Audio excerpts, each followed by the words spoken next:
नमस्कार दोस्तों, मैं रामू कुमार यादव एजुकेशन क्लासेस रामू में आपका स्वागत करता हूं। दोस्तों, आज की वीडियो हमारा यूथ कंपटीशन टाइम्स का जो मैं शिक्षण कौशल की वीडियो बना रहा था आप लोगों के लिए, उसका आज लेसन तीसरा होगा।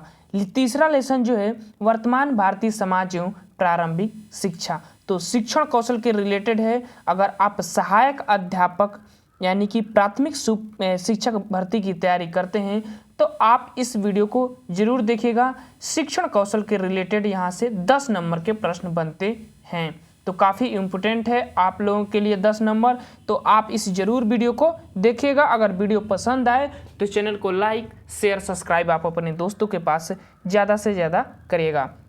तो चलिए दोस्त, चलते हैं अपने शिक्षण कौशल के टॉपिक पर। और मैं आपको बता दूं कि मैं इससे पहले शिक्षण की विधियां एवं कौशल जो पहला लेसन था उसको पढ़ा चुका। उसके बाद शिक्षण अधिगम के सिद्धांत, इसके 5 पार्ट मैंने बनाया और उसको भी पढ़ा चुका हूं।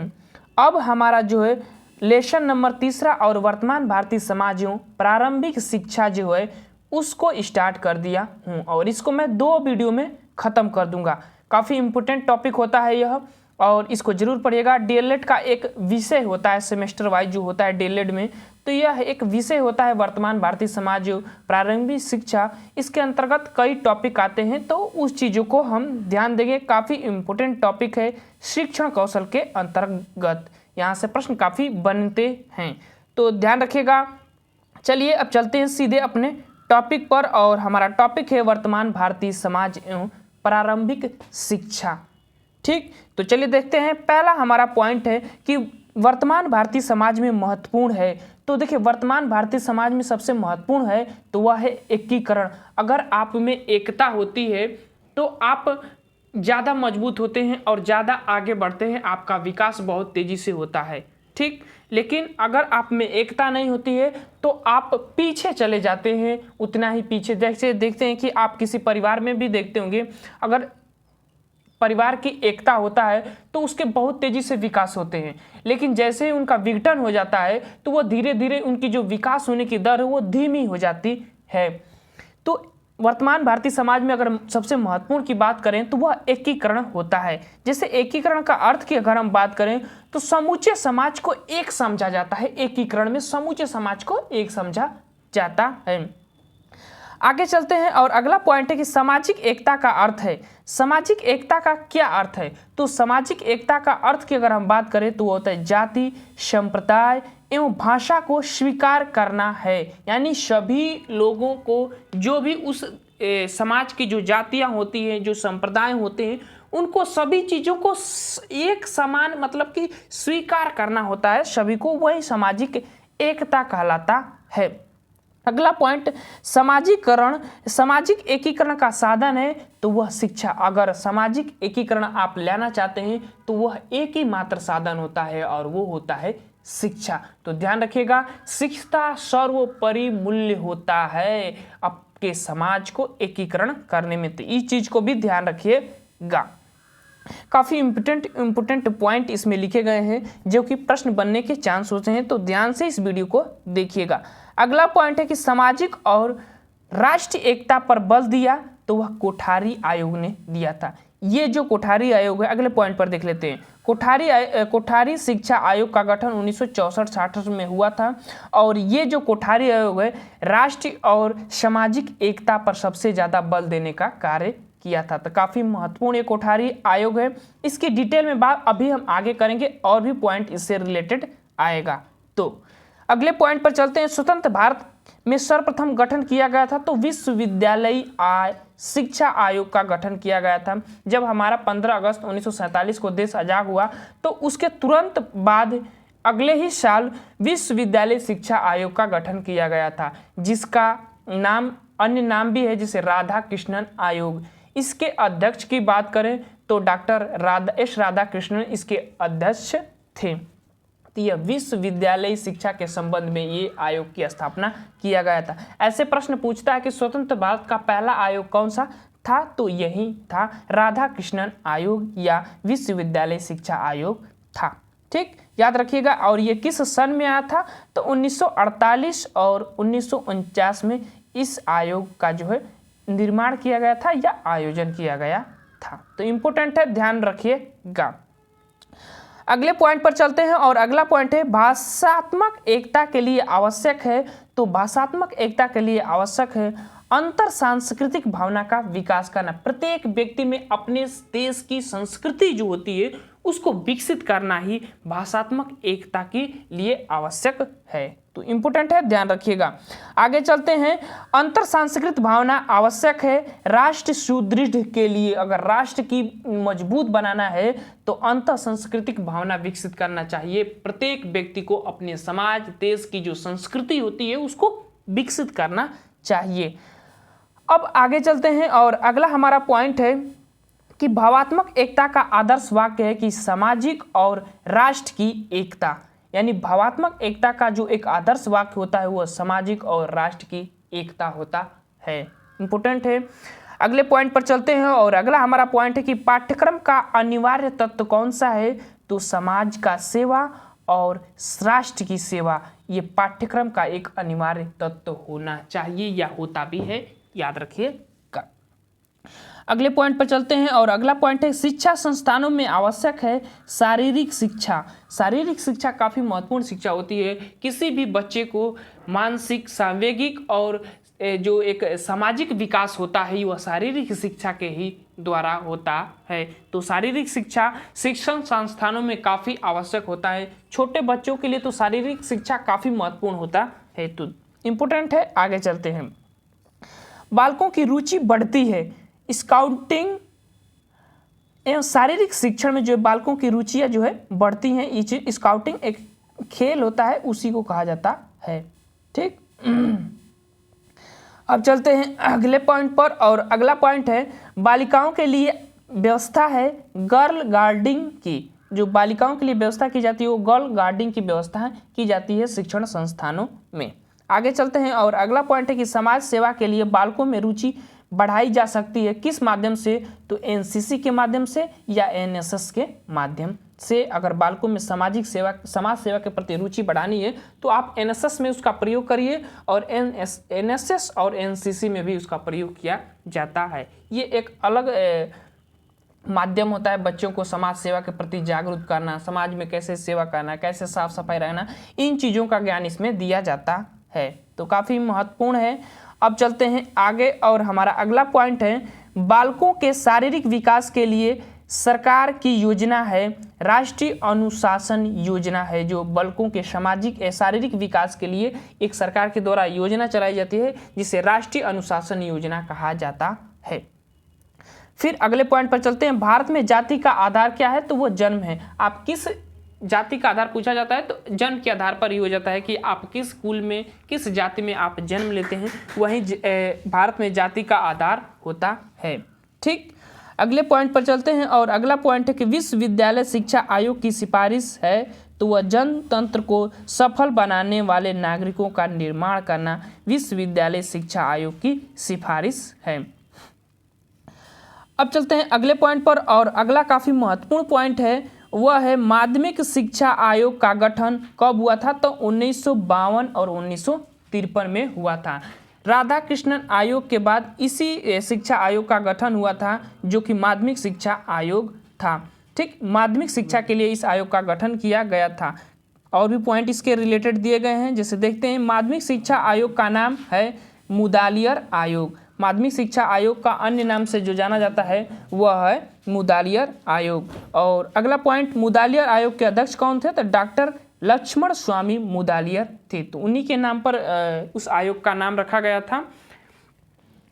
अब आगे चलते हैं और भी मुदालियर आयोग से संबंधित कुछ बातें कही गई है। जैसे मुदालियर आयोग का उद्देश्य था कि माध्यमिक शिक्षा के उद्देश्य संगठन और पाठ्य वस्तु का निर्धारण करना था। मुदालियर आयोग का उद्देश्य था, मेन उद्देश्य इसका मुदालियर आयोग का यही था। अगले पॉइंट पर चलते हैं और अगला पॉइंट है कि जनतंत्रीय नागरिकता का विकास करना है। तो माध्यमिक शिक्षा का उद्देश्य फिर से पढ़ते हैं, जनतांत्रिक नागरिकता का विकास करना है तो माध्यमिक शिक्षा का उद्देश्य होता है। अगर जनतंत्रीय नागरिकता का विकास करना है तो माध्यमिक शिक्षा का ये मेन उद्देश्य रखा गया है, जनतंत्रीय नागरिकता का विकास करना। ठीक, इम्पोर्टेंट पॉइंट है। अब चलते हैं आगे। माध्यमिक स्तर के लिए आवश्यक है व्यावसायिक कुशलता में वृद्धि। माध्यमिक स्तर के लिए आवश्यक है क्या? तो व्यावसायिक कुशलता में वृद्धि, ये माध्यमिक शिक्षा आयोग ने कहा हुआ है। ठीक, एक चीज और ध्यान रखिएगा, जो माध्यमिक शिक्षा आयोग था ना, वो MCQ जो बहुविकल्पी वाले प्रश्नों की पद्धति जो है इसने ही सबसे पहले अपनाया था। तो याद रखिएगा, ये काफी इम्पोर्टेंट है।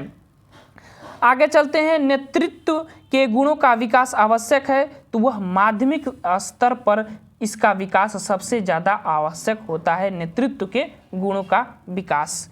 अगले पॉइंट पर चलते हैं। और आज का विद्यार्थी कल का नागरिक है और नेता होगा, ये मुदालियर आयोग, काफ़ी इंपॉर्टेंट पॉइंट कि आज का विद्यार्थी कल का नागरिक और नेता होगा, यह कथन किसने कहा था? तो मुदालियर आयोग ने कहा था। तो इस स्टेटमेंट को याद रखिएगा, इंपॉर्टेंट है आप लोगों के लिए। आगे चलते हैं। माध्यमिक शिक्षा की अवधि होनी चाहिए, तो वह 7 वर्ष की जो है अवधि माध्यमिक शिक्षा की होनी चाहिए। कैसे? तो 3 वर्ष जो जूनियर वाले सेक्शन होते हैं, 6 से 8 वाली कक्षाएं जो होती है वो एक होता है, और एक होता है जो वो 9 से 12 तक की होता है। 9 से 12 तक 4 वर्ष, ये तो 7 वर्ष हो गए। यानी कि 11 वर्ष से 17 वर्ष के बच्चों के लिए ये शिक्षण व्यवस्थाएं होती है माध्यमिक स्तर पर। अभी इसके बारे में आगे और भी बातें होंगी, जैसे यहाँ पर दिया गया है। देखिए, 11 से 17 वर्ष के बालकों के लिए माध्यमिक शिक्षा होता है, जो कि 6 से 8 की कक्षा और फिर 9 से 12 की कक्षाएं होती है, माध्यमिक स्तर में आता है। अगले पॉइंट पर चलते हैं। माध्यमिक शिक्षा पुनर्गठन समिति नियुक्त की गई थी, तो 1952-53 में इस समिति का भी गठन किया गया था। माध्यमिक शिक्षा पुनर्गठन समिति का गठन किया गया था, और इसके अध्यक्ष कौन थे? तो आचार्य नरेंद्र देव जी थे, इसके अध्यक्ष थे, ये भी याद रखिएगा। अब चलते हैं कोठारी आयोग से कुछ महत्वपूर्ण बातें हैं उसको देखते हैं। जैसे देखिए, कोठारी आयोग का उद्देश्य है राष्ट्रीय समृद्धि एवं कल्याण में वृद्धि करना, कोठारी आयोग का मेन उद्देश्य था। कोठारी आयोग कब आया था? 1964-66 में आया था। तो याद रखिएगा, 1964-66 में जो कोठारी आयोग आया था। और एक चीज याद रखिएगा, इसके अध्यक्ष की अगर हम बात करें तो प्रोफेसर दौलत सिंह कोठारी इसके अध्यक्ष थे। तो उस समय की ज़्यादा समितियां बनती थी, तो जो उसका अध्यक्ष होता था उन्हीं के नाम पर उन समितियों का नाम रख दिया जाता था। उसी तरह इसका भी नाम रखा गया था। आगे चलते हैं। और अगला पॉइंट है कि शिक्षा का पंचमुखी कार्यक्रम कोठारी आयोग ने ही दिया था। तो ऐसे प्रश्न बना हुआ है कि शिक्षा का जो किस आयोग ने पंचमुखी कार्यक्रम का सुझाव दिया था, ऐसे प्रश्न बना हुआ है। तो ध्यान से इस पंचमुखी कार्यक्रम को देखिएगा, कौन कौन से हैं। पहला है शिक्षा को उत्पादक से जोड़ा जाना चाहिए, और दूसरा है शिक्षा के द्वारा लोकतांत्रिक मूल्यों की रक्षा करनी चाहिए। ठीक, तीसरा है सामाजिक तथा राष्ट्रीय एकता को सुदृढ़ करना चाहिए, और चौथा है कि नैतिक, आध्यात्मिक तथा सामाजिक मूल्यों का विकास करना चाहिए शिक्षा के द्वारा। ये कोठारी आयोग का चौथा पंचमुखी कार्यक्रमों का उद्देश्य था, चौथा। और पांचवा है और लास्ट है सामाजिक आधुनिकीकरण की प्रक्रिया को विकसित करना चाहिए। ये पंचमुखी जो कोठारी आयोग दिया था उसका पांचवा पॉइंट था। मेन चीज़ें समझिए कि ये 5 लक्ष्य रखे गए थे कोठारी आयोग के द्वारा, बस इतना चीज़ें समझिएगा। कौन कौन से हैं उसको ध्यान रखिएगा, प्रश्न बन सकते हैं विकल्प के आधार पर वहाँ से। अब चलते हैं अगले पॉइंट पर। और सामाजिक एवं राष्ट्र की एकीकरण उद्देश्य किसका था? तो वो कोठारी आयोग का था कि समाज को अगर एकीकरण करेंगे तो आपका राष्ट्र का जो एकीकरण होगा, और जब राष्ट्र का एकीकरण होगा तो आपका जो देश है वो तेजी से आगे की तरफ विकसित होता चला जाएगा। कोठारी आयोग का ये मेन उद्देश्य था। आगे चलते हैं। सार्वजनिक शिक्षा के लिए होना चाहिए तो सामान्य स्कूल प्रणाली जो होना चाहिए, और सामान्य स्कूल प्रणाली की देन किसकी है? तो कोठारी आयोग की है। तो इस चीज़ को भी ध्यान रखिएगा, ये काफ़ी इंपॉर्टेंट पॉइंट्स है, प्रश्न बन सकता है कि सामान्य स्कूल प्रणाली की देन किसकी है? तो कोठारी आयोग का ही देन है। अगले पॉइंट पर चलते हैं। सामान्य स्कूल प्रणाली में प्रवेश का आधार होना चाहिए, तो विद्यार्थियों की योग्यता के आधार पर जो है इसमें प्रवेश की प्रणाली होना चाहिए। अब चलते हैं आगे। और अगला हमारा पॉइंट है कि सुदृढ़ प्रजातंत्र के लिए आवश्यक है तो 14 वर्ष की आयु तक के बालकों को निःशुल्क एवं अनिवार्य शिक्षा प्रदान करना सुदृढ़ प्रजातंत्र के लिए आवश्यक है। तो ध्यान रखिएगा, इंपोर्टेंट पॉइंट है। अगले पॉइंट पर चलते हैं कि बिना भेदभाव के समान अवसर प्रदान करना आवश्यक है। तो वह प्रजातंत्र की सुदृढ़ता के लिए यह आवश्यक है। बिना आप भेदभाव के किसी भी बच्चे को आप भेदभाव के अवसर जो प्रदान करिए तो उससे आपके प्रजातंत्र जो है मजबूत होता, सुदृढ़ होता है। तो इम्पोर्टेंट है, ध्यान रखिएगा। अब चलते हैं अगले पॉइंट पर। और सामाजिक, नैतिक एवं आध्यात्मिक मूल्यों का विकास करना चाहिए। तो वह एकीकरण के लिए सामाजिक और नैतिक आध्यात्मिक मूल्यों का विकास करना चाहिए। एकीकरण मैंने आपको पहले ही बता चुका हूं कि समूचे समाज को एक समझा जाता है एकीकरण में। तो एकीकरण के माध्यम से अगर आप करेंगे तो सामाजिक, नैतिक और आध्यात्मिक मूल्यों का विकास कर सकते हैं। तो याद रखिएगा, इम्पोर्टेंट है। अब चलते हैं अगले। और प्राथमिक स्तर पर मूल्यों के विकास के लिए शिक्षा देनी चाहिए। तो रोचक कहानियों से अगर आप प्राथमिक स्तर पर शिक्षा देंगे ना तो बच्चे ज़्यादा उसमें रुचियाँ लेंगे, क्योंकि कहानियाँ सुनना छोटे बच्चों के लिए काफ़ी अच्छा लगता है उन लोगों को। तो इसीलिए कहानियों के माध्यम से अगर आप शिक्षा देंगे या मूल्यों का विकास करना चाहते हैं तो कहानी एक सबसे बेस्ट माध्यम माना जाता है बच्चों के लिए, नैतिक मूल्यों के विकास के लिए। अगले पॉइंट पर चलते हैं। और अगला पॉइंट है कि पूर्व प्राथमिक शिक्षा की अवधि होती है तो वह 1 से 3 वर्ष की होती है। पूर्व प्राथमिक शिक्षा की अवधि याद रखिएगा, पूर्व प्राथमिक शिक्षा की अवधि। और यह कोठारी आयोग के अनुसार बता रहा हूं कि कोठारी आयोग के अनुसार पूर्व प्राथमिक शिक्षा की अवधि 1 से 3 वर्ष तक की होती है।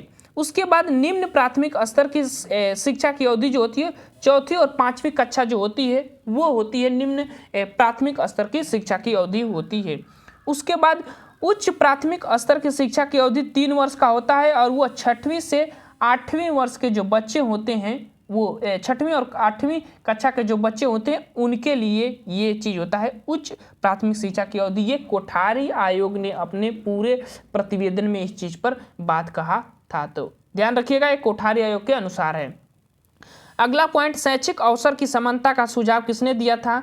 कि कोठारी आयोग ने ही दिया था कि शैक्षिक आधार पर सभी को अवसर देना है, भेदभाव उसमें नहीं करना है। ये कोठारी आयोग ने सीधी सीधे बातों में अपने कहा था। अब चलते हैं अगले पॉइंट पर। और अगला पॉइंट है कि शैक्षिक अवसर की समानता का उद्देश्य है समस्त प्राथमिक शिक्षा को निःशुल्क दिया जाए। निःशुल्क दिया जाए शैक्षिक अवसर समानता का मेन उद्देश्य होता है। तो इम्पोर्टेंट पॉइंट है, ध्यान रखिएगा। निम्न प्राथमिक स्तर पर विषय होनी चाहिए। अब ये कोठारी आयोग के अनुसार निम्न प्राथमिक स्तर पर विषय क्या क्या आप रख सकते हैं? तो भाषा, प्रारंभिक गणित और वातावरण अध्ययन, उनके आसपास के जो वातावरण है उसके बारे में आप बच्चों को बता सकते हैं। ये विषय आप निम्न प्राथमिक स्तर पर रख सकते हैं 1 से 3 कक्षा वाले बच्चों को। अगले पॉइंट पर चलते हैं। और अगला पॉइंट है कि उच्च प्राथमिक स्तर पर विषय क्या आप रख सकते हैं? तो वह 2 भाषा यानी कि हिंदी, इंग्लिश, उसके बाद गणित, विज्ञान और सामाजिक अध्ययन तथा कला का भी विषय आप उच्च प्राथमिक स्तर की शिक्षा में रख सकते हैं। तो इन चीज़ों को ध्यान रखिएगा। प्राथमिक स्तर पर इंग्लिश शिक्षा जो थी उसको रखने के लिए ये कोठारी आयोग ने निर्देश नहीं दिया था। आगे चलते हैं। प्राथमिक स्तर पर शिक्षण विधि होना चाहिए तो लोचनदार और गतिशील शिक्षण विधि होना चाहिए। लोचनदार मत का मतलब ये हुआ कि बच्चों की आवश्यकता और रुचि के अनुसार उसमें शिक्षण विधियां होनी चाहिए। सीधी बातें हैं लोचनदार का मतलब। और गतिशील शिक्षा आधारित मतलब कि शिक्षा का जो व्यवहार है वो एक गतिशील माध्यम में होना चाहिए। ठीक, जैसे सरल से आप जटिल की तरफ कह सकते हैं। अगला पॉइंट पर चलते हैं। और अगला पॉइंट है कि मुदालियार आयोग के अध्यक्ष इस विश्वविद्यालय के कुलपति थे। तो मद्रास विश्वविद्यालय के वो कुलपति थे, मुदालियार आयोग के जो अध्यक्ष थे। तो ध्यान रखिएगा। अब चलते हैं अगला पॉइंट और इस वीडियो का लास्ट पॉइंट होगा। आचार्य नरेंद्र देव कमेटी की रिपोर्ट प्रस्तुत की गई थी तो 1953 में। अभी इससे पहले मैंने इससे बातें किया था। तो ये थे हमारे वर्तमान भारतीय समाज एवं प्रारंभिक शिक्षा लेसन 3 का पहला पार्ट था। और इसमें मैंने कुछ महत्वपूर्ण पॉइंट मैंने आपको करा दिए और बचे खुचे पॉइंट जो हैं कि वो अगले पार्ट में वर्तमान भारतीय समाज एवं प्रारंभिक शिक्षा के खत्म करा दिया जाएगा। यूथ कंपटीशन से रिलेटेड इसमें बताया जा रहा है। वन लाइनर पोर्शन जो शिक्षण कौशल का दिया गया है वो चीज़ें इसमें आपको बताई जा रही है। तो चलिए दोस्त, वीडियो हमारा पसंद आ रहा होगा तो चैनल को लाइक शेयर सब्सक्राइब आप जरूर करें। Thank you for watching this video.